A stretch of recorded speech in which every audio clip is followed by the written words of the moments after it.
Here, baie, baie dankie dat dit so maklik is om net te sê, my God in wie ek glo, op U sal ek vertrou. Dankie Here dat U 'n waarmaker van U woord is, dat elke belofte in van U woord vas staan, dat dit nie verander nie, dat U nie beloftes terugtrek en kanselleer en Here, dankie dat ongeag ons belewenis, ons emosie, ons ervaring vanmôre, U goed is, want U is God en daarvoor eer ons U en ons dankie. En Here, as ons nou na U woord toe gaan, is dit regtig my gebed. Vader, deur U Heilige Gees, kom en spreek in ons lewens, kom breek U woord vir ons oop, kom wys vir ons, Here, hoe ons moet leef met U in gedagte. Ons eer U, ons dankie daarvoor in Jesus se naam. En ons almal sê saam, amen en amen. Baie, baie dankie, jy kan gerus jou sitplek neem. Die wêreld daar buite, goeiemôre, baie welkom by Jabok Bediening se Sondagoggenddiens hier uit 'n heerlike, beautiful Jeffreys Bay. Dis 'n mooi tyd van die jaar, nê? Mooi is dit is kalm, dis nou die dag toe die see so wild is, toe vra die mense, hoekom is die see so wild? Toe hulle nog baie storieetjies, maar dis nou die volmaan en die getye en die wat. Maar nou sien ek vanoggend sê hulle nou weer, nou hoekom is die see so stil? Want die maan is nou verby. Lekker, Jeffreys Bay is net kwaai. Kodien, jy en jou spruite kan gaan, dankie vir julle, geniet dit. Have fun. Dat hy julle, ons sien julle nou. Geniet dit. Ons begin met 'n splinternuwe reeks. Ek wil vir jou vra, jy wat inskakel vanmôre op een of ander sosiale media platform, hou bietjie vas, hoor, moenie net afklim nie, hou net klein bietjie vas. Dalk net is hierdie boodskap vir jou vanmôre. As ons vir mekaar sê, ons begin met 'n nuwe reeks, waar ons in Pinkster in beweeg, die Heilige Gees uitstorting, hemelvaart en alles wat daarmee saamgaan. Maar dan wil ek nou vanmôre vir jou vra, dat jy net 'n bietjie sal fokus op dit wat God vir ons wil sê, dit wat Jesus sê deur die Heilige Gees vir ons gegee word, die teenwoordigheid van God, die oopbreek van die woord, al hierdie dinge, en dan dat ek en jy vanmôre saam met Paulus die koste van die boodskap van God se genade gaan besef en gaan ervaar. Want dit is mooi en dit is lekker en dit is, man, dis goed, maar dis nie altyd maklik nie.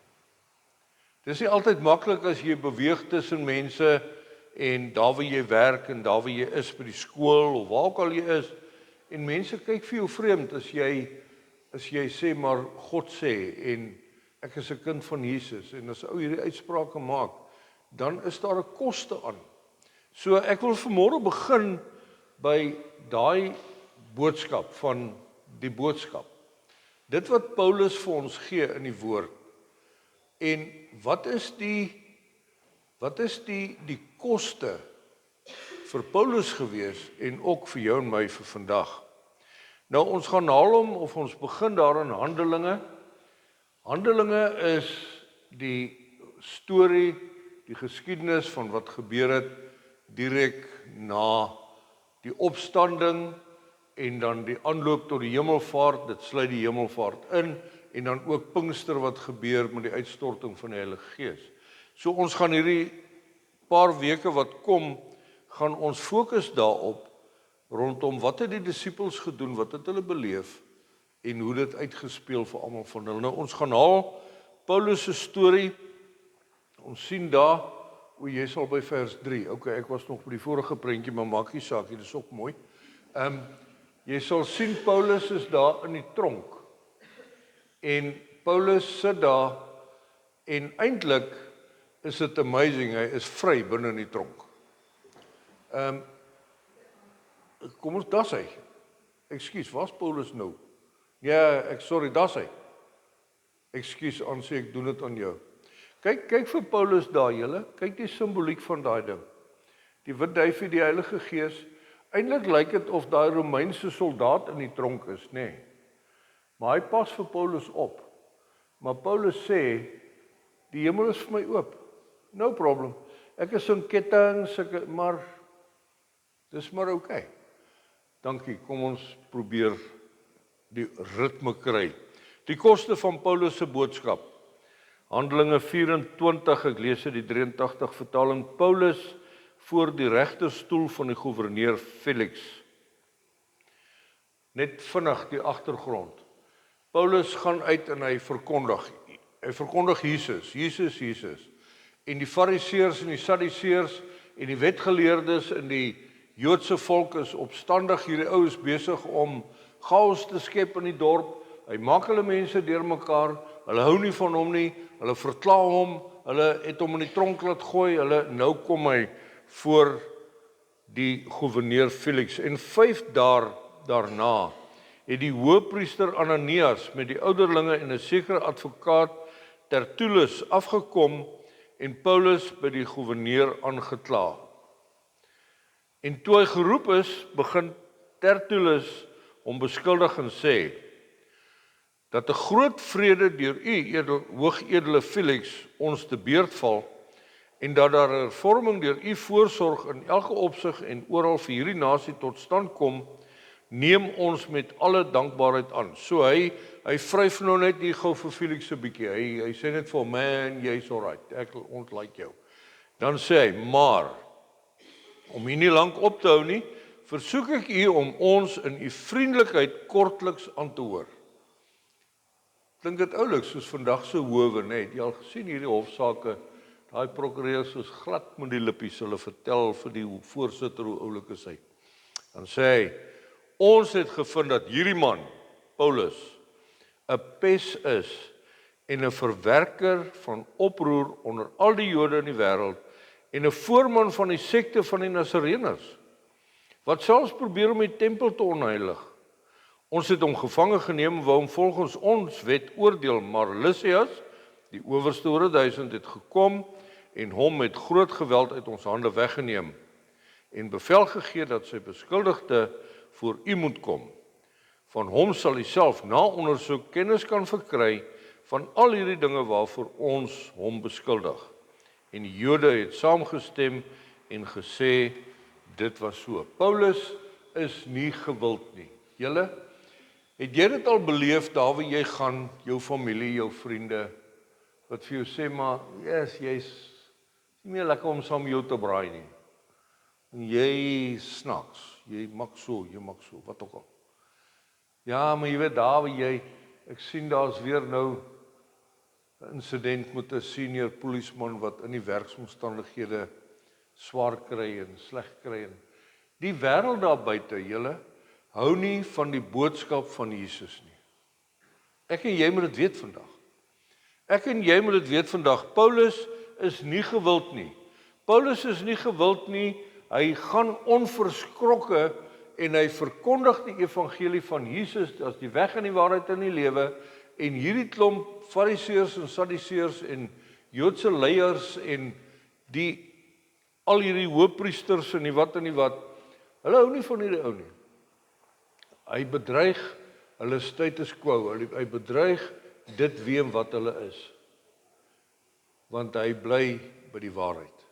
Paulus se storie verander nie deurlopend nie, en dis iets wat ek wil hê jy moet hoor vandag, en jy moet hoor in die tyd wat kom, dat Paulus beland voor hierdie Romeinse gouverneur, op grond van sy belydenis, dat Jesus die weg en die waarheid en die lewe is. Op grond van die feit dat hy sê, ek glo die hele Bybel, die Ou Testament en die Nuwe Testament. Ek glo al hierdie goed, maar Jesus is die antwoord. En dit afronteer mense en dit maak mense deurmekaar. Kom ons kyk gou met wat kom die aanklag. Hierdie hoëpriester en die advokaat Tertullus kom af en hulle kom sê vir die gouverneur, hier is die aanklagte. Rebellie en opstand. Nou in daai tyd is dit strafbaar met die doodstraf. Hoor wat se kans vat Paulus, hoor wat se koste is daar vir Paulus in, as hierdie ouens sê, hy is besig met 'n rebellie en hy is besig met 'n opstand. Hy kom teen die regering van die dag. Hy is besig om die mense op te sweep. Hy is besig om, en die straf vir dit is die doodstraf. Hulle beskuldig hom daarvan dat hy die leier is van 'n godsdienstige sekte en die straf daarvoor is die doodstraf. Dis amazing dat as Lukas skryf in Handelinge, hy hierdie goed nie net laat verbygaan nie, hy noem dit pertinent sodat ek en jy vandag kan besef die waarde of die koste van die boodskap. Dis nie dat Paulus net, hy praat maar en dan as iemand hom gas gee, dan stop hy en hierdie goed is ernstig. Hulle kla hom aan, hulle sê hy bedreig die eenheid van die Romeinse ryk, doodstraf. Paulus is in die moeilikheid, julle, soos wat hy daar sit in daai tronksel met 'n ou hier langs hom wat aan hom vasgeketting is. Ons het gepraat oor die wapenrusting. Hier sit Paulus en hy het groot moeilikheid. En hy kom voor die goewerneur met die naam van Felix. Nou Felix klink vir my soos Asterix en daai ouens, nê. Maar Felix is 'n bad ou. Felix is nie so oulik as wat hy dink nie. Gaan lees bietjie Handelinge hier van Handelinge 20 af, dan begin Felix daar op die toneel kom. Felix is in sy posisie aangestel as gevolg van die invloed van sy broer. Hy het nie 'n man van integriteit nie. Ons praat deesdae van nepotisme, onthou jy? Maar daai ou is net die voorsitter van die beheerliggaam want. En hierdie burgemeester het net die burgemeester geword en daai president en hierdie minister, hulle is almal nepotisme man, hulle kyk na mekaar, hulle dit kom al van daai tyd af. En Felix is nie 'n man van integriteit nie. Felix is in daai posisie nie op grond van sy kwalifikasie, op grond van sy politieke oortuiging, sy boetie het hom daarin gekry. Hy is nie so oulik soos wat hy dink nie, so dis 'n baie gevaarlike ou. 'n Ou wat deur nepotisme in 'n posisie inkom, moet die volk gelukkig hou. Want as hy nie maak wat hulle sê nie, hulle het hom dan nou daar gekry, dan het hy groot moeilikheid. Felix ook, as jy gaan verder lees in Handelinge, dan gaan jy agterkom, hy leef in sonde saam met sy vrou Drusilla. Drusilla. Felix was al 2 keer getroud, teen die tyd wat hy nou hier op die toneel kom. Dit het nie vir hom gewerk nie. Drusilla was ook getroud, voorheen. Toe sê hy vir hom, man, daai ou is nie lekker vir jou nie, kom, hier's beter. Maar toe sê hy ook vir haar, weet wat, ek was al 2 keer getroud, jy was al getroud, jy's 'n Joodse meisie van net 20 jaar oud. Ek dink nie ons moet weer trou nie, hier op papiertjie die hele tyd. Kom ons bly sommer net saam. Klink dit bekend? Mense in hoë posisies, ek en jy. Sê, ag man, kom aan. So, Felix is 'n bad ou. Maar hy is die goewerneur. Hy is die goewerneur. En as Paulus nou voor hom gedaag word, en hulle bring hierdie aanklagte en sê, hoor hier is 3 aanklagte, 3 potensiële doodstrawwe, kom ons hoor wat sê Felix oor hierdie bedryf. Want hy is nou die hoofseer. Hy is nou in die posisie. Paulus sê, nee maar is kwaai, laat hy kom. Hy sê vir Felix, as verweer, ek glo in die hele Bybel. Paulus haal nie net die Joodse geloof uit nie. Paulus haal nie net die Fariseërs en die Sadduseërs en die wetgeleerdes uit nie. Paulus haal die hele stelsel uit. Hy sê, o Felix, edelagbare, soos dit die hof behaag. Vandag wil ek nou net vir jou sê, nee, hierdie klomp aanklagte, ja, dis so, maar ek is nie skuldig daarin nie, ek glo eintlik net in die hele Bybel, hoor. Ons moet die prentjie kry, 3 doodstrafte. Hy sit reeds in die tronk. Dit vat klomp dae jare in feite, voordat hy uiteindelik voor Felix kom, en tog sê hy nie, hoorie, kry nou net klaar met hierdie ding, en hy sê, nee, kom ek jou net gou verduidelik, oom Felix, ek glo in die hele Bybel. Hoe lyk jou en my getuienis vandag? Ek en jy, as ons sê, ons leef onder die leiding van die Heilige Gees, op grond van die woord van die Here wat vir ons geopenbaar word, leef ons in 'n stikkende gebroke wêreld tot eer van God met hom in gedagte. Onthou julle ons vorige reeks het ons gesê God het alles gemaak, die woord, die wêreld, alles met jou in gedagte. Nou draai ons dit om en ons sê ons leef nou met hom in gedagte. Ons regverdig nie onsself nie. Ons verduidelik nie ons eie oortuiging en Paulus kom en hy sê ek glo die hele Bybel, punt, klaar. Wat het jy daarop te sê?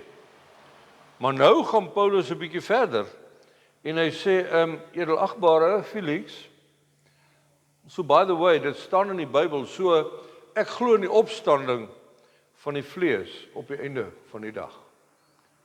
Want onthou die Jode daai tyd, hulle het dit nie geglo nie. Dit was nie die algemene geloof, oortuiging van die dag nie. Die Messias vir hulle het nog nie gekom nie.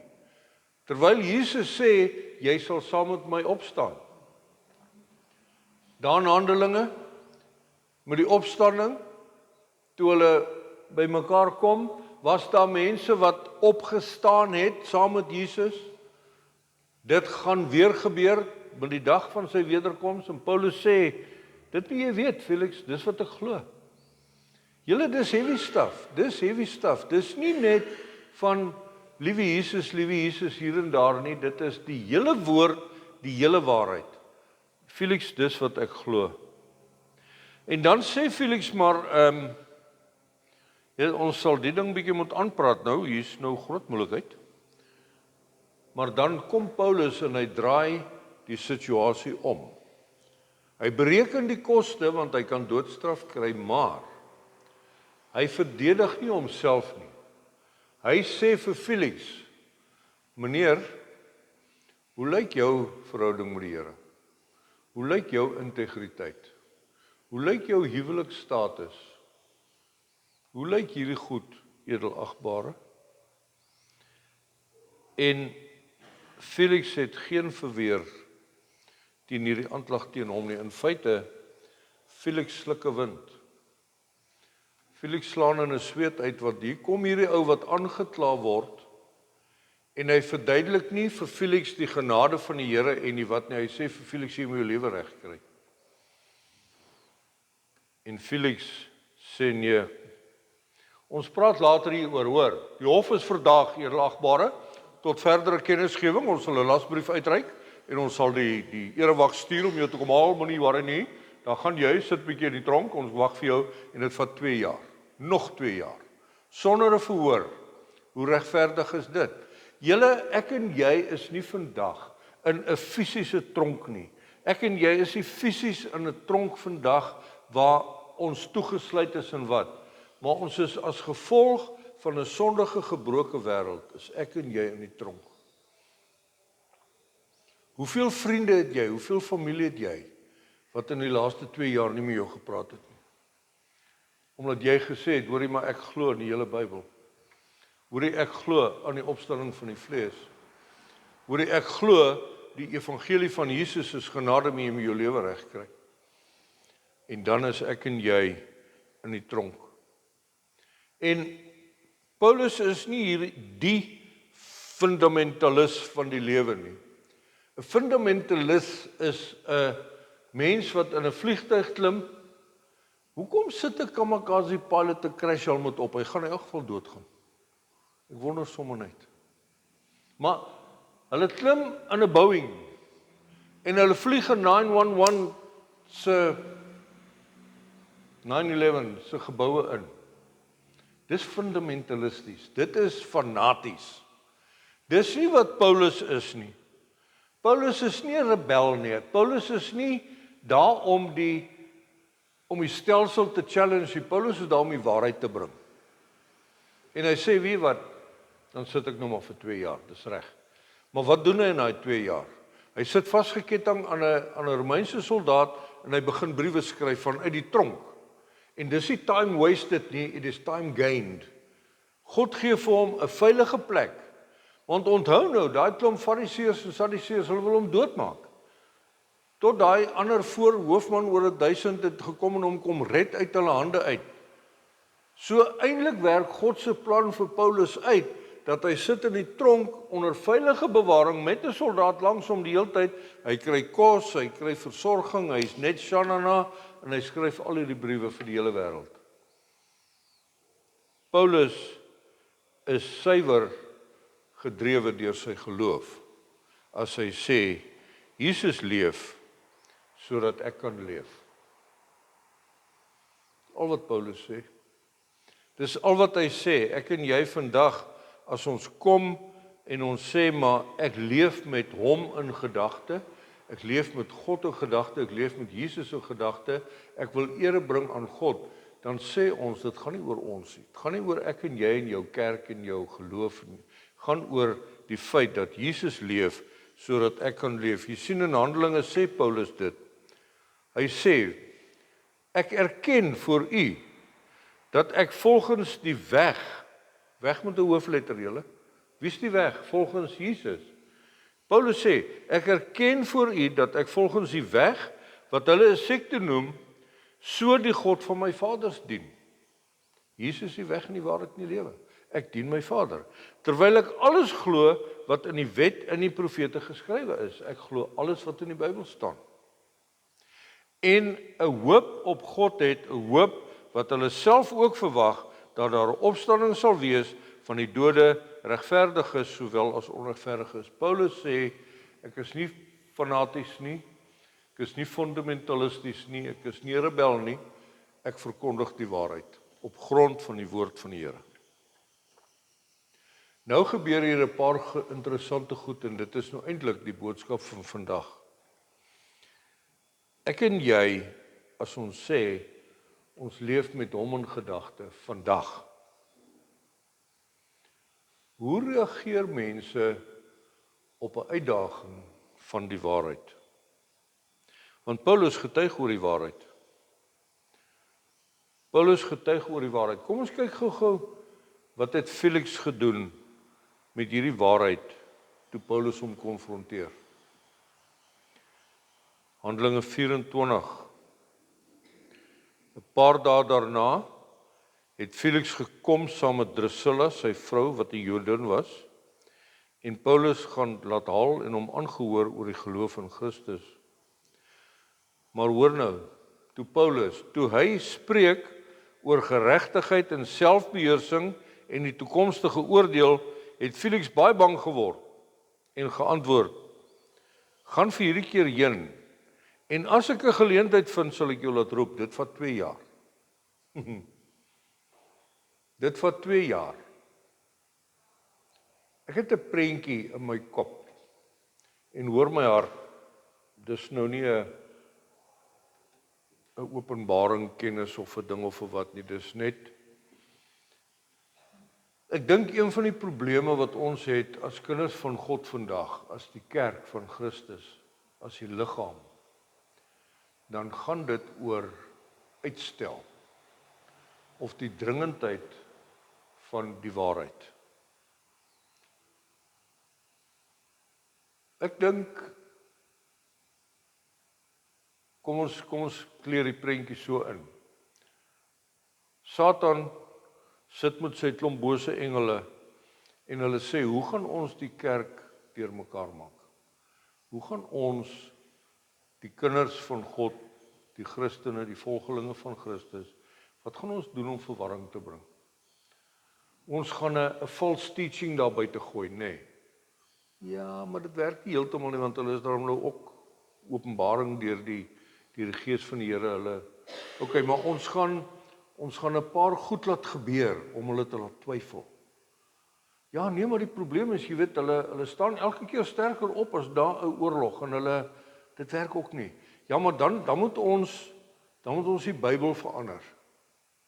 Yes, ons het al probeer deur die Bybelvertalings en wat, maar die probleem is, die Bybel is gees geïnspireerd deur die Gees van die Here en ons wen nie met daai ene nie. En toe kom 'n slim ou en hy sê, kom ons gee vir hulle 'n traagheid. Kom ons gee vir hulle 'n uitstel na môre toe. En ek en jy as die kerk van Christus, ek en jy as die kinders van Jesus, kom en sê, môre. As Jesus by jou hart kom staan en hy klop en hy sê, ek staan by die deur vir jou hart en ek klop, as jy oopmaak sal ek inkom en sê, ja, môre. Hoor jy moet onthou om te gaan, hoor, ja, môre. Hoor jy onthou daai oomie wat jy moet bel, wat siek is, ja, môre. Ons het daai liedjie al vir mekaar gesing hier binnekant, what happened if tomorrow never comes? Dis een van die grootste uitdagings wat ons as kerk het vandag. Dis een van die grootste uitdagings wat ek en jy as kinders van God het, is dat ons het nie 'n dringendheid in ons harte nie. Ons het nie. Daar's altyd 'n storie. Ja, maar. Paulus sit vir 2 jaar, omdat Felix sê, ek sal terugkom na jou toe. Felix vat nie die waarheid, die uitdaging, die uitnodiging wat Paulus voor hom kom neersit. Hy kry nie sy lewe reg nie. Hy kry nie sy vrou uitgesort, sy bly meisie, sy wat. Hy maak nie sy lewe reg nie. En as jy daai storie gaan lees, in daai 2 jaar voordat hy by Paulus uitkom, word hy gefire in elk geval.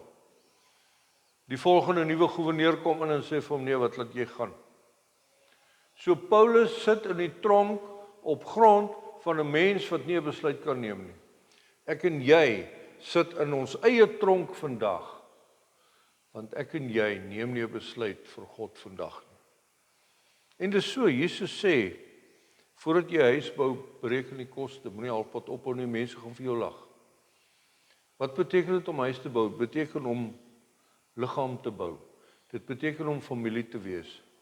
Hoe lekker is dit om in hierdie week getuienisse te hoor van mense wat vertel van hoe ek is deur 'n posisie of 'n situasie of 'n omstandigheid of 'n wat, en ek kon toevlug kry by een van my maatjies. Ek het hierdie ou gebel en hy het gehelp. Ek het daai ou gebel en hy was slim geweest. Ek het hier. Vanmôre sit daar amper die helfte van ons gemeente in, waar is hulle, Viljoenskroon. Hallo Viljoenskroon, vrede vir jou hoor, mag jy seën beleef. Mense klim in die kar en sê, ek sal saam met jou ry, om jou saak te gaan besleg daar. Jy het een of ander ding daar wat moet gebeur, 'n vergadering wat jy nie weet hoe om te hanteer nie, jy het dalk 'n bietjie van 'n uitdaging, ek sal saam gaan. Regtig? Ja, kom, ry, daar gaan ons. In elk geval niks om te doen nie, ek doen dit net sowel saam met jou. Hoe lekker is dit, om hier vir mekaar te sê, ons is 'n familie, en vandag, ek en my huis, ons sal die Here dien. So, my liewe vriende, besluit vandag, ek leef met hom in gedagte.